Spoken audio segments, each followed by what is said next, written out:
रंगा जी ब्राह्मण नहीं थे, व्यापारी थे, वैश्य थे। तो एक बार उनके दुकान में काम करने वाला एक लड़का, उसकी मृत्यु हो गई। उसकी मृत्यु हुई तो वो चला गया। मृत्यु होने के 2-3 वर्ष बाद एक दिन रंगा जी अपनी दुकान पर बैठे थे, तभी उनको वो लड़का दिखाई दिया अपनी दुकान में जो 2 वर्ष पहले मर गया है। उसको देख करके रंगा जी बोले, भाई ये तो 2-3 वर्ष पहले मर गया था, ये आज मेरी दुकान में क्या कर रहा है? घबराए नहीं बेचारे। वो जैसे ही पास आया तो रंगा जी बोले, अरे बेटा, तेरी तो मृत्यु हो गई थी 2-3 वर्ष पहले, तू आज यहाँ कैसे? प्रेत बन गया है? बोले नहीं, प्रेत नहीं बना, भूत बन गया। बोले नहीं, भूत भी नहीं। तो बोले मैं यमलोक के स्वामी यमराज जी का एक मुख्य पार्षद बन गया हूं। बोले पार्षद बन गया? बोले हाँ, मैं यमलोक का पार्षद बन गया हूं और जो यमदूत है ना, उनका स्वामी हूं। यमराज मेरे स्वामी हैं और मैं यमदूतों का स्वामी हूं, यमराज का पार्षद हूं। बोले बड़ी ऊंची पोस्ट मिली तुझे मरने के बाद? बोले हाँ। बोले ये ऐसे साधारण, ऐसे आसानी से नहीं मिलती। तो बोले व्यक्ति का जन्म हो, जन्म में खूब पाप करे, पाप करने के बाद मर जाए, मर के नरक चला जाए, नरक में अपने पापों को भोग के फिर जन्म ले, फिर पाप करे, फिर मरे, फिर नरक जाए। ऐसे करते करते जो 100 बार नरक जाता है ना, उसको पार्षद की उपाधि मिलती है। यमराज विचार करते हैं, इसका बेचारे का यही काम है, घूम फिर के इसको नरक ही आना है, इतना प्रेम है इसको नरक से, तो फिर इसको भेजते ही क्यों है? इसको पार्षद बना दो। खूब उसका अनुभव भी बहुत हो जाता है, 100 बार नरक देखा उसने, तो पार्षद बना दिया। तो मैं पार्षद बन गया हूं। वाह बेटा, बहुत बढ़िया। क्या करने आए हो? बोले करने क्या आया हूं, ये आपके यहाँ, आपके घर से 3 घर छोड़ के घर है ना? बोले हाँ। वहां पे एक बुजुर्ग रहता है? बोले हाँ। उसने भी बहुत पाप किया अपने जीवन में, उसको ले जाने आया हूं। उसका समय होने वाला थोड़ी बहुत देर में, तो मैंने सोचा आपसे मिल चलूं। मेरे सेठ जी आप रहे हो तो आपसे थोड़ा मुलाकात हो जाए। तब सेठ जी बोले, वो तो बिल्कुल स्वस्थ घूम रहा है। बोले स्वस्थ घूम रहा है, लेकिन उसकी अभी देखो 5 मिनट में मृत्यु होने वाली है। कैसे होगी मृत्यु? बोले वो बैलगाड़ी पे आ रहा होगा, उसका बैल पागल हो जाएगा, अपने सींगों को वो उसके पेट में जैसे ही उनके पेट को विदरण करेगा, उसकी मृत्यु हो जाएगी। मैं उसके बैल के सींग पे जाके बैठ जाऊंगा अभी। ठीक है सेठ जी, फिर मिलते हैं। और ऐसा कहकर के वो तो अंतर ध्यान हो गया। सामने से सेठ जी को बैलगाड़ी आती दिख रही है, उस पर उनका पड़ोसी आ रहा है हाथ हिलाता हुआ, और भाई कैसे? इतने में ही उसके बैल ने सिर घुमाना शुरू किया। घुमाते ही एक पीछे की ओर बैलगाड़ी से निकल करके भागा, और जैसे ही सींग घुमाया उसके पेट में जाते ही उसका वध हो गया, नष्ट हो गया। इतने में ही उसकी शव में से एक जीर्ण शीर्ण सी आत्मा निकली। उस आत्मा को अपने गले से दबोचता हुआ वो जो दुकान में काम करता था, ठीक है सेठ जी जाता हूं, लेकर के चला गया। रंगा जी बोले, ये सब मैंने क्या देखा आज? बड़े चिंतित, रात भर सोए नहीं। अगले दिन जैसी दुकान पर गए, बैठे थे, इतने में ही वो फिर से आ गया। आज क्यों आए हो भाई? किसको लेने आए हो? बोले सेठ जी आज वो बगल के गांव में एक है, उसको लेने आया हूं। सेठ जी बोले अच्छा ठीक है सेठ जी, समय हो गया, लेके चलता हूं मैं। उसको लेके वो भी चला गया। जैसे बताता है ऐसे मरेगा, वैसे ही मरते सब। 3, 4, 10 बार सेठ जी के पास मिलने के लिए आया। तो सेठ जी ने एक दिन उससे पूछा, बोले भाई एक बात बता, मेरे पास क्यों आता है तू? अपना काम किया कर, चला जाया कर, तू मेरी दुकान पर आकर के मुझसे मिलने क्यों आता है? कहीं तेरे यमराज की लिस्ट में मेरा नाम तो नहीं है? बोले नहीं सेठ जी, लिस्ट में किसका नाम है ये तो मुझे नहीं पता, लेकिन मैं आपके पास इसलिए आता हूं क्योंकि मैंने आपके यहाँ बहुत काम किया है। आपके अंदर सर्वगुण हैं, आप निष्ठा से कर्म करते हो, अनीति का पैसा नहीं कमाते, आपके पास आप बिल्कुल सदाचारी हो, सब कुछ है, लेकिन आप भजन नहीं करते। तो मैं तो केवल इसलिए आता हूं आपको बताने कि भजन नहीं करोगे ना तो एक दिन यमराज को तो बहाना चाहिए, वो आपकी एक गलती खोज करके आपको नरक बुला देगा, और उस समय आप मेरे सामने खड़े होगे, मैं आपको सोटा मारूंगा, तब आप कहोगे अरे तूने मेरी दुकान पर काम किया, तो मैं उस समय सुनूंगा नहीं आपकी। इसलिए आप उस स्थान पर आने से बचो, मेरी पिटाई से बच जाओ। इसलिए मैं आपको बताने आया हूं कि आपके पास सर्वगुण हैं, लेकिन भजन नहीं है ठाकुर जी का। अब भजन करना शुरू कर दो।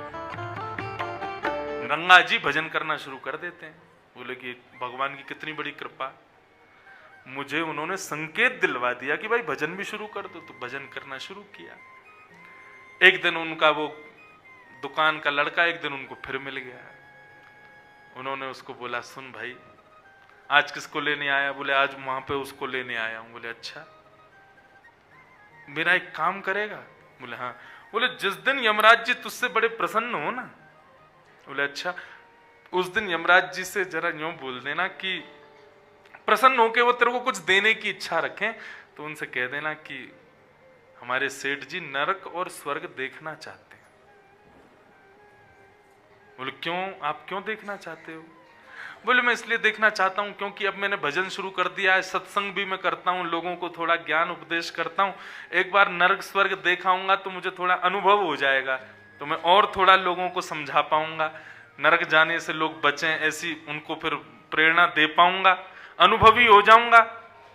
तो इसलिए जिस दिन तेरे स्वामी बड़े प्रसन्न हो ना, उस दिन उनसे ये वरदान मांग लियो कि मेरे सेठ जी को नरक स्वर्ग दिखा दो। बोले ठीक है। अब एक दिन यमराज बड़े प्रसन्न हुए, प्रसन्न होकर के उससे बोले भाई हम तुझसे बड़े प्रसन्न हैं, तेरी क्रिया, तेरा काम, तेरा सब कुछ इतना बढ़िया है कि हमें बड़ी खुशी है। बता हम तुझे क्या कुछ देना चाहते हैं, तेरी पोस्ट थोड़ी और बढ़ा दें। बोले अब क्या पोस्ट दोगे? बोले अब ये पोस्ट देंगे कि तुम हमारे जो पार्षद हैं उनके भी स्वामी बन जाओ।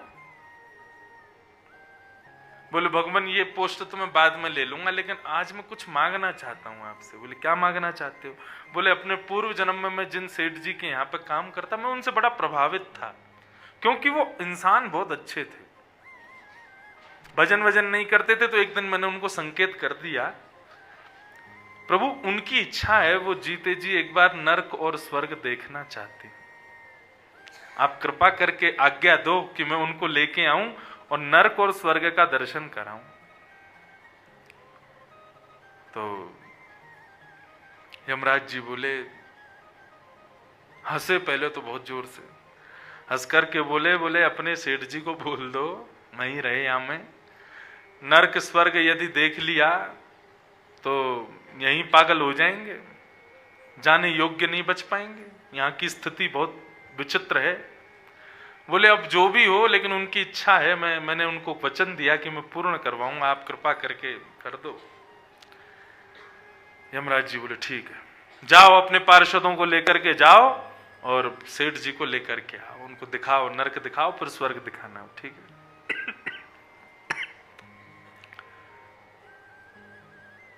सेठ जी आए, सबसे पहले जैसे ही नरक में उन्होंने प्रवेश किया, नरक की स्थिति देख करके तो महाराज बार बार आंख बंद करें, देखे ही नहीं जावे। क्यों?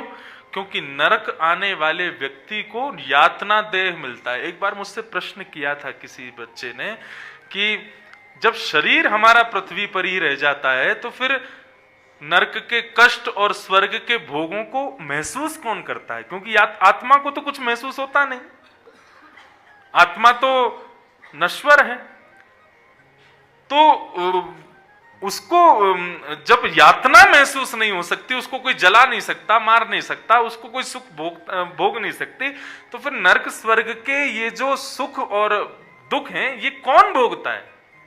शरीर तो हमारा यहीं जल जाता है। तब ये उत्तर मिला कि नरक जाने वाले को यातना देह मिलता है। यातना देह कैसा होता है? बड़ा अच्छा इंजीनियरों ने बनाया उसको स्वर्ग के। कैसे? और उसको बीच में से काट दो, दर्द पूरा देगा लेकिन मरेगा नहीं।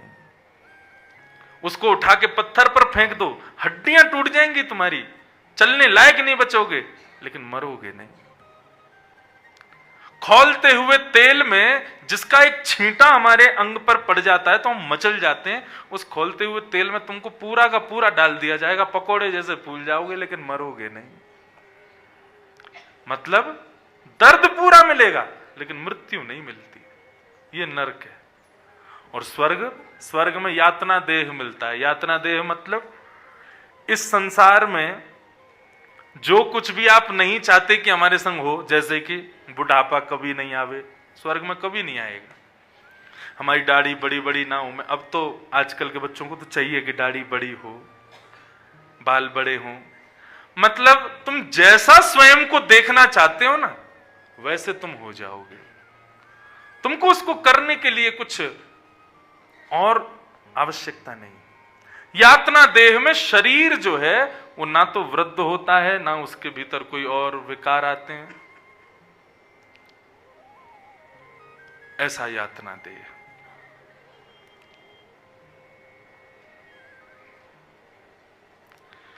तो भोग देह और यातना देह, ये दो देह हैं। नरक में यातना देह मिलता है और स्वर्ग में भोग देह मिलता है।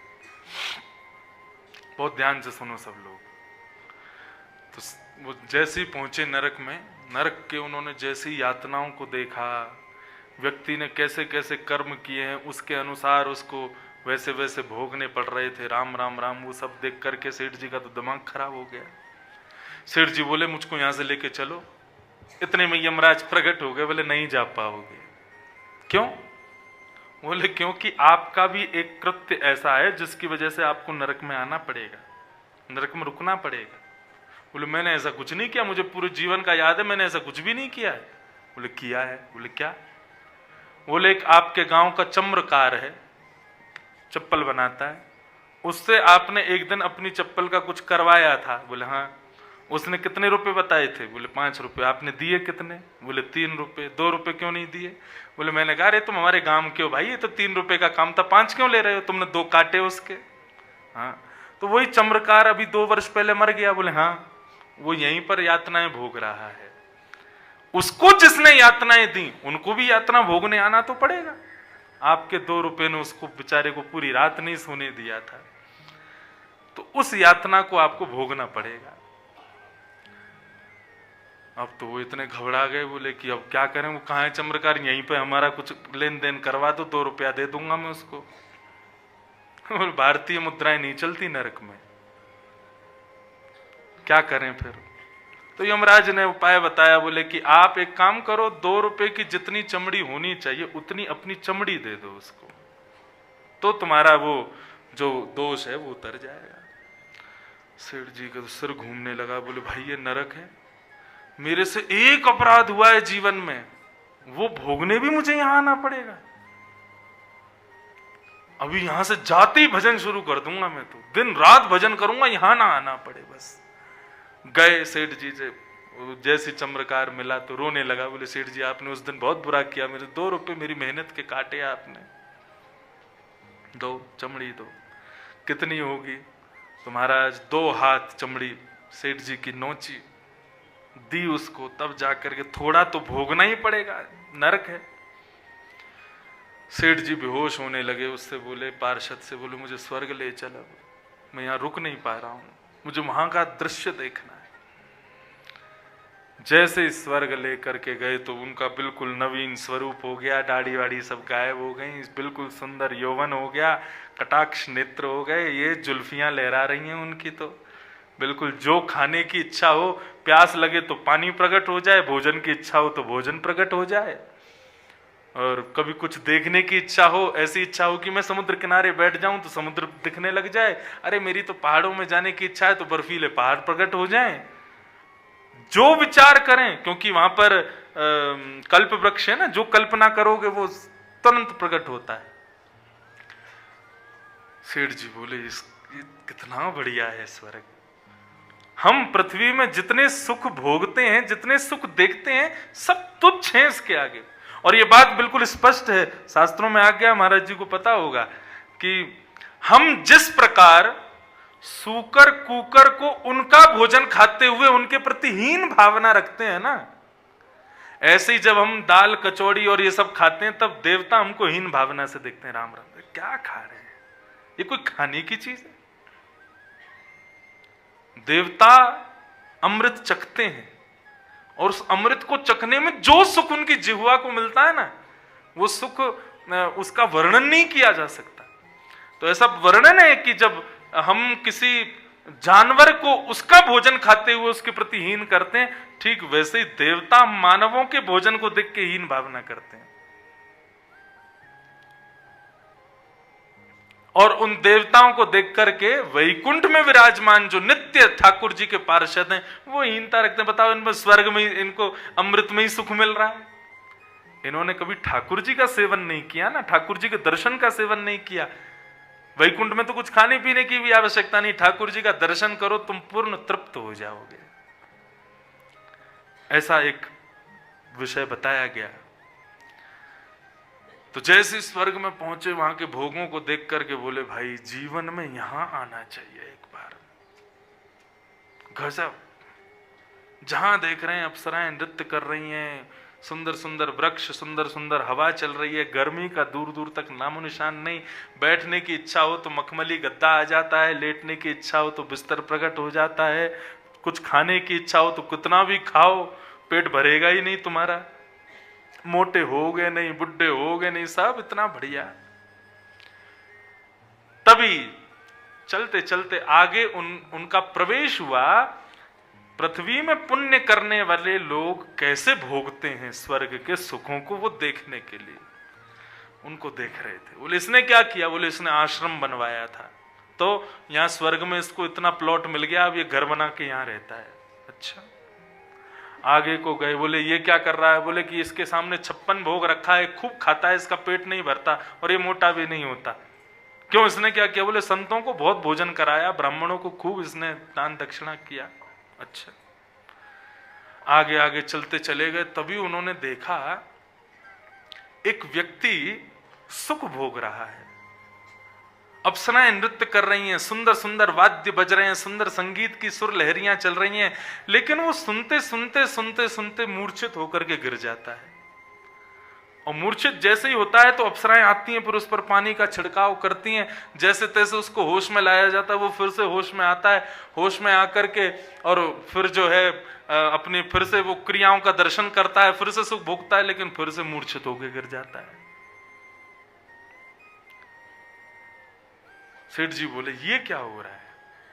स्वर्ग में मूर्छा, मूर्छित अवस्था, ये कैसे संभव हो सकती है? तब उन्होंने बताया, बोले क्षीणे पुण्य मर्तलोकम विशंति। स्वर्ग क्या है?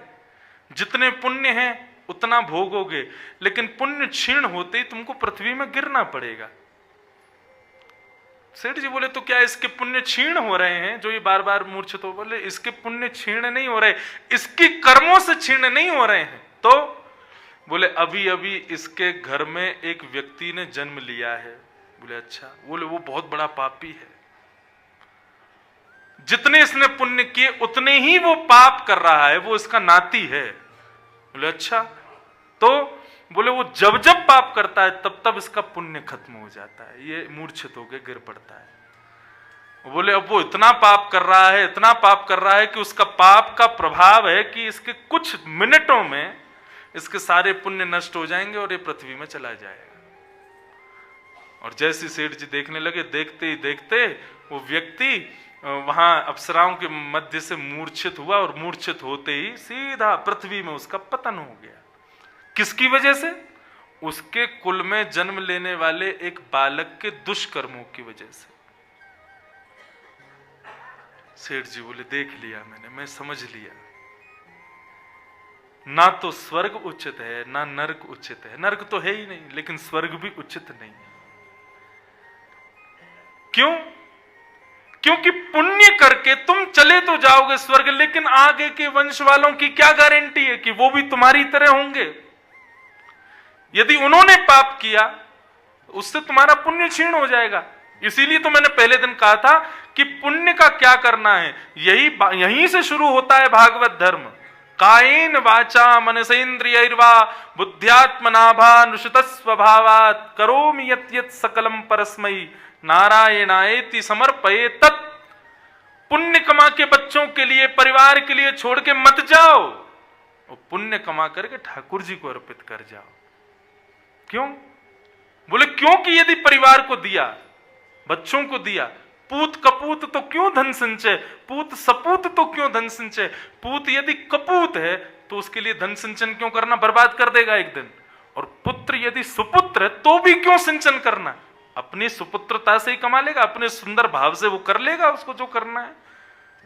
तुमने जो पुण्य किया ठाकुर जी को देके जाओ, उससे क्या होगा, स्वर्ग भी नहीं मिलेगा, नरक की तो बात ही नहीं है, सीधा वैकुंठ प्राप्त होगा, जहां से कभी गिरना नहीं पड़ता, जहां से कभी पतन नहीं होता।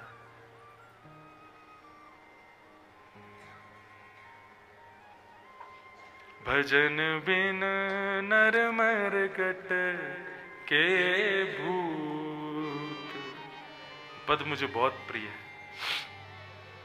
भजन ही सार है, भगवत विमुख क्यों होना। यदि ये सब असद लक्षण हमारे भीतर हैं तो इन लक्षणों से बचने का प्रयास करो बंधुओं, क्योंकि अभी यहां पर जितने दिन हो उतने दिन तो तुमको बहुत सुख लग रहा है, लेकिन उसके बाद की गति का केवल हमने ट्रेलर सुना। अभी होता क्या होगा, जिनके संग होता है उनकी तो श्रीमद महाभारत के अनुशासन पर्व में भीष्म पितामह से पांडव पूछते हैं कि गौ सेवा का महत्व क्या है। तब भीष्म पितामह कहते हैं, गौ सेवा के बहुत महत्व बताते हैं, लेकिन भीष्म पितामह वहां पर एक बात संकेत करते हैं, बहुत ध्यान से सुनना। भीष्म पितामह कहते हैं कि यदि कोई व्यक्ति गौ सेवा नहीं करता, लेकिन राह पे चलती हुई एक देसी गौ माता, शुद्ध देसी गाय जो हो, वेद लक्षणा गाय हो, वेद में जिसके लक्षण बताए गए हैं, ऐसी गौ माता सामने से आ रही हो और वो व्यक्ति महापापी हो, और वो महापापी व्यक्ति यदि वहां से निकलता हुआ केवल उस गाय का स्पर्श मात्र कर ले, उसका पुण्य क्या होता है। बोले उसका पुण्य ये होता है कि वो व्यक्ति नरक जाने वाला है, उसको नरक जाने से कोई नहीं रोक सकता, क्योंकि उसके कर्म अच्छे नहीं है। लेकिन यदि वो राह चलती हुई एक वेद लक्षणा गाय का स्पर्श कर लेता है तो नरक में जाने से पूर्व एक नदी पड़ती है जिसको कहते हैं वैतरणी। वो वैतरणी नदी, उसमें शुद्ध जल नहीं है, उसमें रक्त की नदी है, मांस की नदी है, उसमें अस्थियां, मवाद आदि ये सब घूमता रहता है। बोले व्यक्ति को नरक जाना है अपने कर्मों की वजह से केवल 20-22 दिन के लिए, 20-22 दिन भोगेगा, उसके बाद वो वहां से मुक्त हो जाएगा। लेकिन वैतरणी नदी जो है वो उसको पार करनी पड़ती है, जिसमें हजारों वर्ष लग जाते हैं, वो नरक ही नहीं पहुंच पाता, 1000 वर्ष तक डूबता रहता है उस वैतरणी नदी में। 1000 वर्ष बाद जब जैसे तैसे वो पहुंचता है पल्ली पार, तो उसको उठाते ही उसको उसके किए हुए कर्मों का उसको भोगना पड़ता है। बोले जो 22 दिन में नरक भोग के चले जाना है, वो 1000 वर्ष से ज्यादा तक केवल वैतरणी नदी में पड़े रह जाते हैं। तो जो गलती से गौ का स्पर्श मात्र कर लेते हैं तो क्या होता है, बोले जब नरक जाते हैं तो वैतरणी के किनारे वही गाय आकर के अपनी पूंछ उसको पकड़ा देती है और वैतरणी नदी को चंद सेकंडों में पार करके उसको नरक में छोड़ देती है, ताकि उसको 1000 वर्षों तक जो नदी में भटकना है वो भटकाव उसका ना हो। ये प्रभाव बताया गौ सेवा का। तो नरक जाना तो बहुत ही कठिन है, उससे पहले वैतरणी पार कर लो। और वैतरणी पार क्या, उससे पहले जब यमदूत पृथ्वी से मानव को नरक के लिए लेके जाते हैं, उसका मैंने जब सुना, कपिल देवभूति संवाद में भगवान कपिल बताते हैं, सुन करके रोए खड़े हो जाएंगे।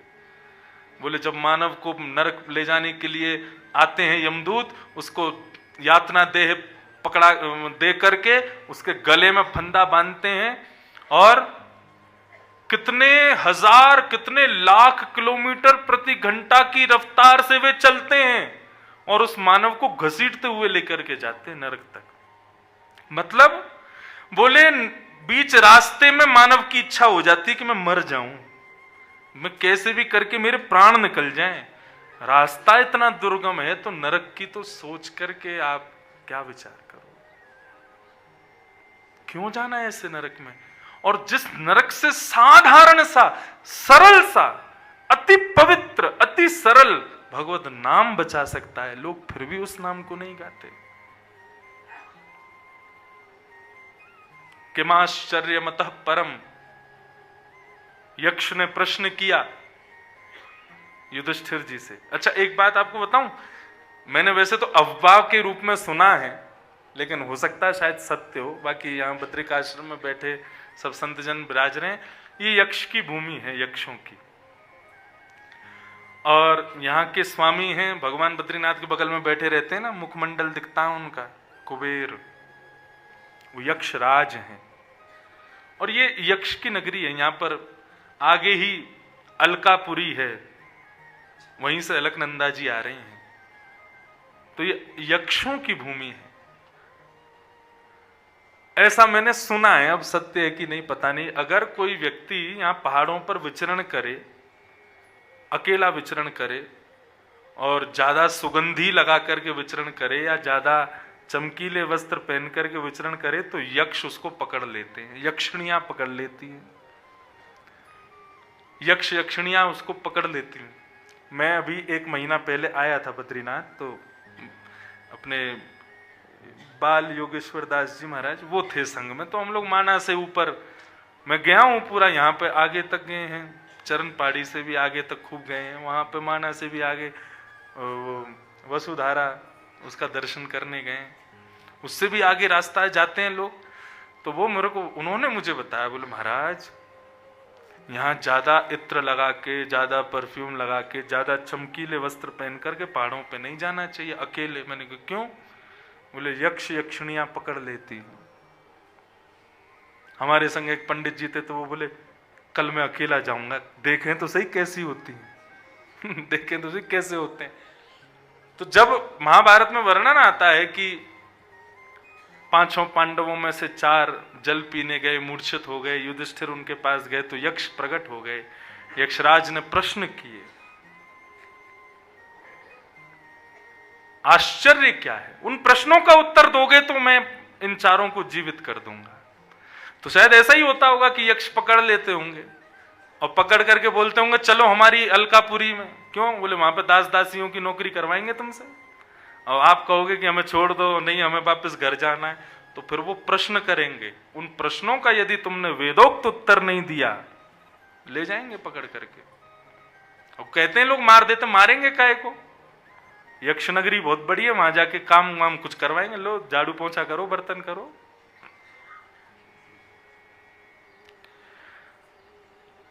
आश्चर्य क्या है? यक्षराज ने पूछा। तब इतना सुंदर उत्तर देते हैं युधिष्ठिर कि सुलभम भगवन नाम जिह्वा च वशवर्तिनी तथापि नरकं यान्तं किमाश्चर्यमतः परम्। सुलभम भगवन नाम, भगवान का नाम बहुत सुलभ है, बहुत सुलभ। आपको दुकान पर खरीदना नहीं पड़ता भगवान का नाम। सुलभम भगवन नाम, भगवान का नाम अति सुलभ, अति सरल, और उस नाम को गाने वाली जिह्वा च वशवर्तिनी, वो जीव हमारे वश में है। जीव से चाहो तो तुम गाली दो, जीव से चाहो तो तुम हरि नाम गाओ, जीव को जो आज्ञा करोगे जीव तो वही बोलेगी। भगवान का नाम इतना सुलभ, नाम गाने वाली जीव हमारे वश में, तथापि नरकम यान्ति, उसके बाद भी लोग नरक चले जाते हैं। इससे बड़ा आश्चर्य दुनिया में कोई नहीं है। अरे बंधु, जिस प्रकार से कथाएं भारत में चल रही हैं ना, हजारों लाखों कथाएं प्रत्येक दिन चल रही हैं, उस हिसाब से तो नरक में ताले लग जाने चाहिए थे। क्यों अभी तक नरक के द्वार खुले? अच्छा आप कहोगे महाराज जी आपको कैसे पता कि नरक में ताला नहीं लगा है? क्यों? क्योंकि दिन ब दिन जनसंख्या बढ़ती जा रही है। जनसंख्या कहां से आ रही है? ये सब वहीं से तो आते हैं भोगने, वहां नरक में यातनाएं भोग के फिर क्या करते हैं?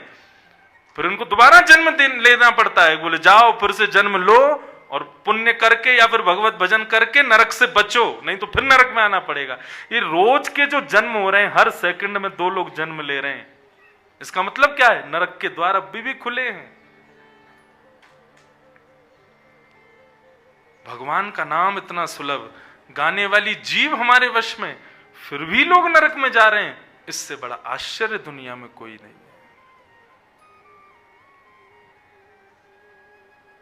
इसलिए बंधुओं, जितना हो सके भगवत स्मरण करो, भगवत भजन करो। इन अवगुणों को सुनकर के इन अवगुणों से बचने का प्रयास करो। हरिप्रिय बनो। वो क्रियाएं सदैव जीवन में करो जो हरि प्रिय हों, ठाकुर जी को प्रिय हों। अप्रिय ये जितने भी लक्षण अभी बताए गए, इनको करने का प्रयास मत करो।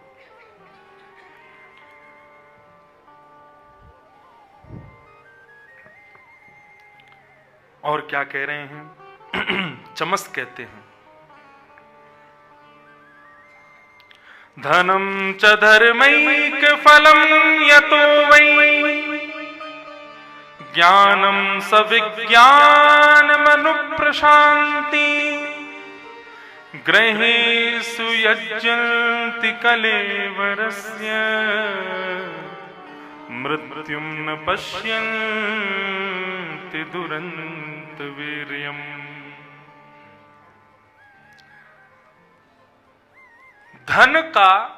धन कमाने का फल क्या है? धनम च धर्मैक। ठाकुर जी ने हमको धन दिया कृपा करके।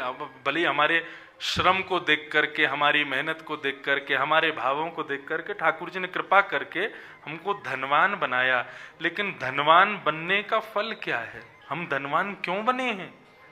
ताकि हम धर्म करें। धनम च धर्मैक फलम।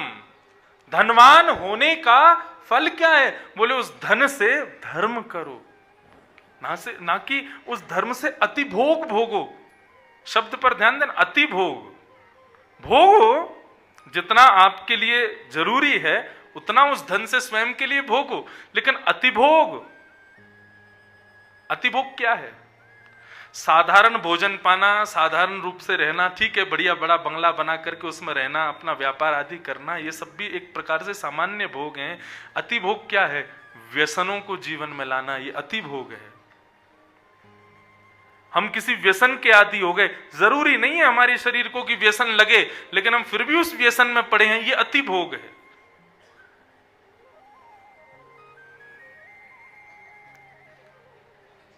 अपनी विषय वासनाओं का एक संयमित नियमित संसार में जितना जरूरी है उतना भोग भोगा जाए, उसकी अति करना ये अति भोग है। धन का फल धर्म है, भोग नहीं है। श्रीमद् भागवत में भिक्षुक गीत है, और उस भिक्षुक गीत का जो प्रयोजन बताया गया वो यही बताया गया कि जो व्यक्ति धन का अतिभोग करता है या धन का धर्म के प्रति उसको प्रयोग में नहीं लेता, ऐसे व्यक्ति के पंचदेव रुष्ट हो जाते हैं। 5 देवता उससे नाराज हो जाते हैं। वो पंचदेवों के नाम से शायद सूर्य, गणपति, लक्ष्मी, विष्णु और शिव, ये पंचदेव रुष्ट हो जाते हैं। जो लक्ष्मी को चलायमान नहीं बनाते, मतलब धन का धर्म में प्रयोग नहीं करते, ऐसे लोगों के पंचदेव रुष्ट होते हैं। तभी वो भिक्षुक गीत वहां प्रारंभ होता है। एक भिक्षुक था, एक व्यक्ति था, उसने बिल्कुल धन का दान नहीं किया, फिर वही भिक्षुक बन के गीत गाता है, भगवान उद्धव को सुनाते हैं। यदि संभवतः कल तक हमारा अगर ये पूर्ण हो गया तो भिक्षुक गीत, विश्राम वाले दिन भिक्षुक गीत कहकर के कथा को विराम करेंगे। कृष्ण उद्धव संवाद का एक बहुत सुंदर गीत है, इतना सुंदर है, ठाकुर जी ने इतना बढ़िया बताया है। मन कारण, सबका कारण मन है, भिक्षुक वहां बताता है। धन का फल है धर्म। या फिर मैं ऐसा अपनी कथाओं में कहा करता हूं, धन के व्यय करने वाले 3 प्रकार के लोग होते हैं, उत्तम, मध्यम और अधम। उत्तम व्यक्ति जो होता है वो धन को अपनी पुत्री मानता है। मध्यम व्यक्ति धन को अपनी मां मानता है और अधम व्यक्ति धन को अपनी पत्नी मानता है। उत्तम व्यक्ति धन का दान करता है, मध्यम व्यक्ति धन का भोग करता है और अधम व्यक्ति धन का नाश करता है। ये छोटे छोटे सूत्र हैं बंधुओं, लेकिन जीवन के बड़े उपयोगी सूत्र हैं ये। प्रथम व्यक्ति धन को पुत्री मानता है, मतलब पुत्री बड़ी हो जाए तो उस पुत्री का ब्याह कर दो, मतलब धन जब बढ़ जाए तो फिर उसका विवाह कर दो। और लक्ष्मी का ब्याह किससे होता है? नारायण से। मतलब धन जब वर्धन हो जाए, धन जब वृद्धि हो जाए, तो उस धन का प्रयास करो कि उस धन से कोई धर्म कार्य करवाओ, यज्ञ करो, ब्राह्मण भोजन करो, संत भोज करो, कथा करवाओ। ये क्या है? धन रूपी लक्ष्मी का नारायण से ब्याह। मध्यम व्यक्ति धन को अपनी मां समझता है और पुत्र जो होता है वो मां को सदैव अपने पास रखना चाहता है। उसकी मां यदि किसी और बालक को गोद में उठा ले तो बालक चिड़चिड़ा जाता है, मेरी मां ने किसी और के बच्चे को क्यों लिया गोद में, ये तो मेरी है, मेरी ही रहे। मतलब धन का यदि सदप्रयोग किसी और की सेवा में कर दें तो उसको बड़ा कष्ट होता है। बोले अरे राम, यहाँ 100 रुपए क्यों खर्च करने पड़ रहे हैं इसके लिए, ये नहीं, जितना हो मेरे लिए हो जाए। लेकिन अधम व्यक्ति धन को अपनी पत्नी मानता है और पत्नी मान करके उसका नाश करता है।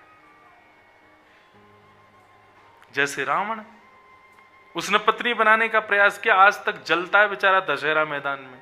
क्यों? केवल उसका इतना सा अपराध था कि उसने लक्ष्मी को अपनी पत्नी बनाने का प्रयास किया। लक्ष्मी को या तो मां मानो या फिर उत्तम है पुत्री मानो, क्योंकि धनम च धर्मैक फलम, धन का फल धर्म है। एक विनोद की कथा पूज्य पिताजी अपनी कथाओं में सुनाया करते हैं। एक सेठ जी थे, बड़े लोभी, 1 रुपया खर्च नहीं करते थे। जब कभी भी त्योहार आते थे तो अपनी पत्नी बच्चों को मायके भेज देते थे उनके, ताकि खर्चा ससुर जी का हो, मुझे ना करना पड़ जाए। और तो और जब बच्चों की छुट्टियां होती तो भी बच्चों को ही पता था कि अब क्या आ रही है, दीपावली आ रही है, तो पिताजी नाना जी के यहाँ जाना होगा। बोले हाँ बेटा, और तो वहीं तो जाना है, खर्चा उन्हीं का ही होगा, पटाखे वटाखे हम तो लाएंगे नहीं। होली आ रही है, पिताजी नाना जी के यहाँ जाना। बोले हाँ बेटा वहीं जाओ। ऐसी स्थिति उनके, इतने लोभी। उनका एक मुनीम था, पैसे की कोई कमी नहीं, लेकिन खर्चा 1 रुपया नहीं करते थे। उनका एक मुनीम था जो उनका पूरा लेखा जोखा रखता था और महीने में कितना खर्चा हुआ वो बताता था। वो बोल देता था कि इस महीने में 1500 रुपये खर्च हो गए। तो फिर मुनीम का सेठ जी कहते थे कि मैं तेरी तनख्वाह तुझे तब दूंगा जब तू अगले महीने में 1400 पे लेके आए, 100 रुपये और कम कर खर्चे में। इतने लोभी, 1 रुपया खर्च नहीं, धर्म के नाम पे तो बिल्कुल करते ही नहीं थे। एक दिन शरद पूर्णिमा थी, बच्चे सब नाना के यहाँ गए हुए थे। तो मुनीम जी सेठ जी से बोले, सेठ जी आज घर में हम और आप हैं, रोज घिया तोरई बनती है, छिलका वाली दाल बनती है, खा खा के थोड़ा मन भर गया है, आपकी आज्ञा हो तो आज कुछ बढ़िया बना लें। और पिछले महीने के हिसाब से खर्चा भी आपका 1200 पे आ गया है, 300 रुपया फायदे में चल रहे हो आप, कुछ बढ़िया बना लेते हैं। और क्या बनाओगे? बोले खीर बनाते हैं आज। बोले ठीक है बनाओ, तैयारी करो। अब तो महाराज खीर बनाई गई, खीर में बढ़िया चावल डाले, बढ़िया दूध मंगा करके बढ़िया डाला, केसर वो युक्त करके बहुत सुंदर खीर बनाई। सेठ जी को यह था कि वाह इतनी प्यारी खीर बनी है, कैसे भी करके ऐसा कुछ प्रयोजन बने कि ये इसको नहीं मिले खाने को। पैसा मेरा, मेहनत मेरी, तो फिर ये क्यों खाए, मुझे ही मिलनी चाहिए पूरी। सेठ जी बोले मुनीम जी काम करते हैं, बोले कि आज शरद पूर्णिमा है, ऐसा सुना है चंद्रमा से अमृत टपकता है शरद पूर्णिमा को। बोले हाँ जी टपकता तो है।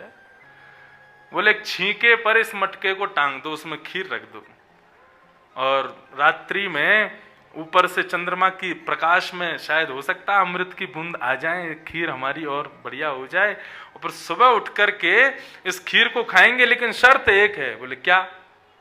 रात में दोनों सपना देखेंगे, जिसका सपना सबसे अच्छा हुआ खीर उसकी। मुनीम जी बोले सेठ जी आप ही खा लो।